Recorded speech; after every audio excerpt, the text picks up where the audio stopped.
Welcome to the module that makes Photoshop, and that is compositing. And why do we say that? Well, because when you look at it, if you look at a picture of your friend with an extremely popular celebrity, what do you say? What do you say? You say that it's Photoshop. We literally yell it out loud. It's Photoshop, my friend. Well, why do we say that? That's the question. We say that because we suspect that our friend combined his or her photo with that of the celebrity to create a fake photo. Now, underline the word combine. And that's exactly what compositing is. Well, compositing is the reason why most digital artists use Photoshop in the first place. So, all in all, what is compositing? Compositing is when you combine two or more photos or graphic elements, any graphic element. That's all there is to it. Now, for example, let's say we are changing a background. What are we actually doing here? We actually have two photos, one of the subject and one of the new background. We are combining them together. We are matching the subject with that of the background. We are making sure only the subject shows up in the new background, right? All of this process is called compositing, where we are combining two or more photos or elements. Another example can be, let's say you are replacing the sky. Here you have a landscape image with a clear sky. You want to make it dramatic. You take another image with a dramatic sky and you replace the original sky with a dramatic one. So what are we actually doing? We are using two images. We are combining both those images. So what is the process here? Compositing. And what is the result that we create? Composite. Now, there are two major pillars to compositing. If you just get these two things right, you will have an absolutely perfect composite. How good or bad your composite is, well, depends upon these two pillars. Depends upon how good you score in these two aspects. And these two pillars are masking, and the second one is, can you guess it? Well, it's simply, let's flip it vertically, matching. So these are the two pillars of compositing. You have to get your matching right. You also have to get your masking right to create a great composite.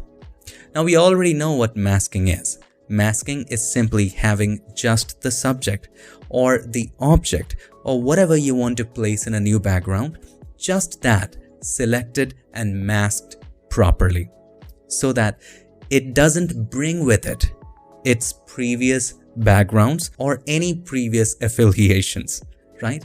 That's what masking is in terms of compositing. Matching is simply matching the color, matching the lighting, matching the perspective, the atmosphere, matching all the things that would make it seem as if the new object is the part of a new background. Let me share this concept with you with the help of an example.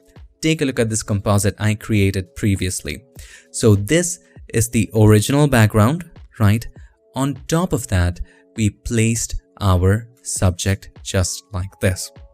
Now it's not a composite yet because we haven't combined it properly. Keep in mind the two pillars. What is the first one? Masking. So we need to make sure that we mask in the subject properly. So once you mask in, this is what you get.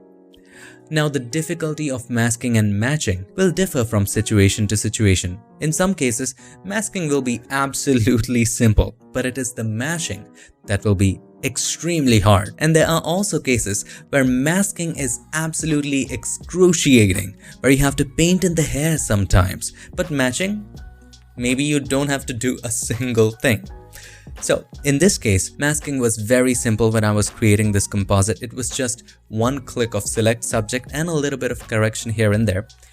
Once we masked it, we had to do a lot of things to match it with that of the background. And there comes the second pillar, which is matching.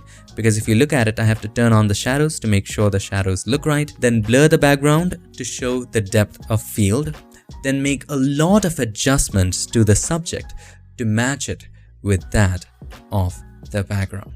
Have a look. So many darn adjustments. On top of that, some other adjustments, global adjustments to bring it all together nicely and beautifully. Now when I look at it, I see something wrong.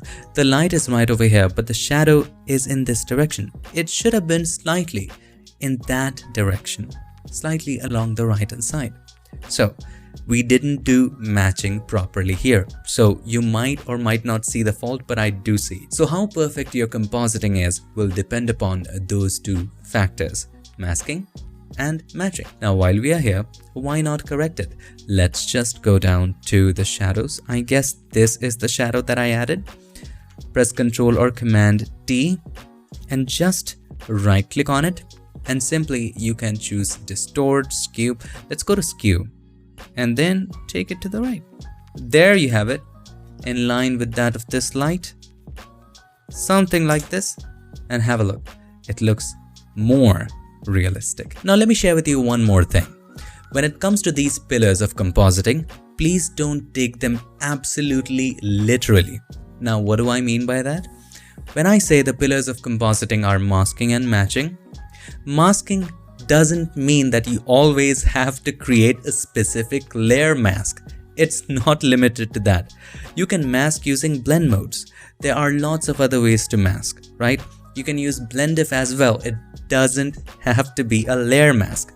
The concept is just separating previous affiliations of the new object when you bring it to the new background.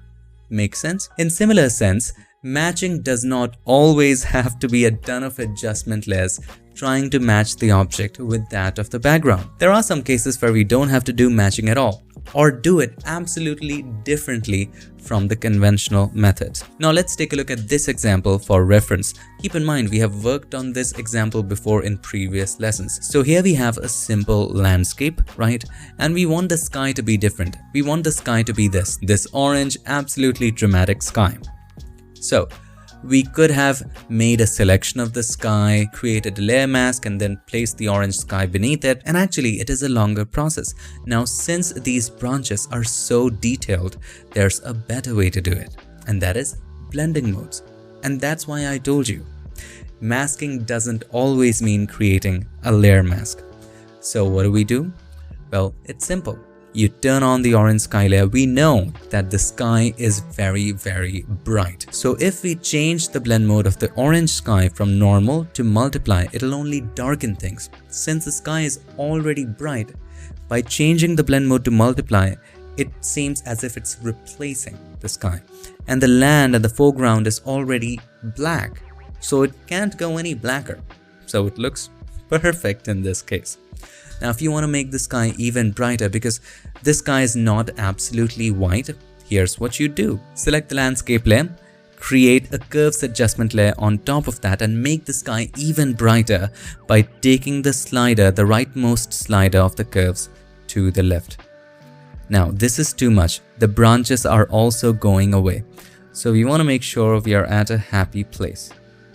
About this much seems nice. But there's also one more problem with it. If you have a look, this sky has its original color. When we change the blend mode to multiply for the orange sky, that color is kind of interacting with its existing color. If that's okay with you, absolutely fine. If you cannot bear with it, well, again, there's a simple fix. Simply just take it away. You can create a hue saturation adjustment layer and take the saturation, and now you have the original color of the orange sky. Have a look at the difference. Before hue saturation, let me quickly take that away. Before hue saturation, you had the original color of this landscape and it was disturbing right here. Have a look. Once you add hue saturation and take away the saturation, look at the branches. They look so much better, and now we can go back to curves and give it a little more room. So I will take it a little more to the right to have a little more detail onto the branches. And there you have it, my friend. Isn't that beautiful? So you don't have to take those two pillars absolutely literally. Understand it by concept. In the coming lessons, we will focus on these two pillars in much more detail. First of all, we'll cover advanced masking. Now keep in mind, we have already covered fundamentals of masking in previous lessons. So if you haven't watched that yet, I would highly recommend that you watch it before moving forward. And then we'll definitely cover the elements of matching. There's a lot to it, from matching color, lighting, perspective, atmosphere, depth of field, so much. We'll cover all of that in extreme detail so that you can create an amazing, dramatic, beautiful, stunning composite. For now, just keep in mind that if you want to create a good composite, you just have to keep two things in mind: masking and matching. That's all there is to it. See you in the next lesson. Till then, stay tuned and make sure that you keep creating.